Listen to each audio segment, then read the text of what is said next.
వానకాలం వచ్చిందంటే వ్యాధులతో పాటు ఎప్పుడు లేని తిప్పలు వచ్చి పడతాయి. కొండ కోనలల్ల జీవించే గిరిజన పబ్లిక్కు దిక్కు దశ ఉండదు. వాళ్ళ బాగోగులు అరుచుకునే నాదుడే ఉండడు. ఒట్టప్పుడే వాళ్ళకు బయటి ప్రపంచంతో సంబంధాలు తక్కువ ఉంటాయి.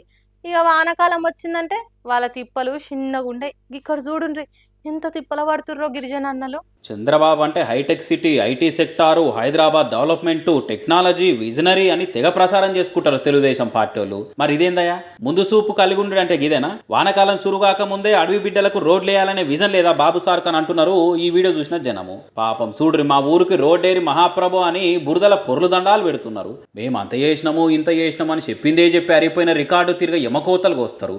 మా ఊరుకు రోడ్డేసుడు మాత్రం శాతనైతలేదా అన్నట్టు గట్టిగా అడుగుతున్నారు. ఈ తీరులా రోడ్డు లేక మా బతుకులే ఆగమవుతున్నాయి. పేయి మీద ఉన్న బట్టలో లెక్కన ఖరాబ్ అవుతాయి, కంపు కొడతాయని ఆలోచించనే లేదు. ఏపీని ఏలుతున్న వాళ్ళ కంట్లో ఏలు పెట్టినట్టు కావాలని ఈ తీరుగా పండి బొర్లుతున్నారు. ఇక ఈ వీడియో చూసినా సిగ్గుపడరు. మా బాధలు చూసినా మీరు చేస్తున్న ఫాల్తు రాజకీయం గుర్తు చేసుకోరన్నట్టు నిరసనకు దిగిరి. ఇట్లా మన్నెం జిల్లా కురుపాం మండలం ఉదయపురం ఊరు పరిధిలో ఉండే జాకరగూడ అడ్వానంగూడకి వెళ్ళి సంజువాయి దాకా రోడ్డు ఇగో ఇంత చక్కదనంగా ఉన్నదట.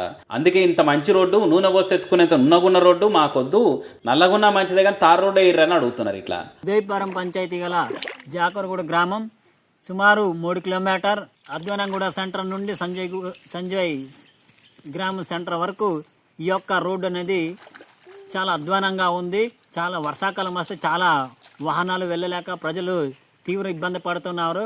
తక్షణమే ప్రభుత్వ అధికారులు ఈ యొక్క కూటమి ప్రభుత్వం చొరవ తీసుకొని ఈ యొక్క రోడ్డుని పునర్నిర్మించాలనేసి మేము డిమాండ్ చేస్తూ, అలాగే ఉన్నటువంటి అధికారులు స్పందించి ఈ యొక్క రోడ్డుని ఏర్పాటు చేస్తారని మేము డిమాండ్ చేస్తున్నాం. అయ్యా చంద్రాల్ సారు, అయ్యా deputy CM Pawan Kalyan sir, ఈ గిరిజనుల బాధలు కన్లారా చూడుర్రి. కచ్చా రోడ్డు కాకుండా కాశింతరన మంచి రోడ్డు వేసి ఆదుకోరని అంటున్నారు అడవి బిడ్డల ఆపద తెలిసిన జనాలు.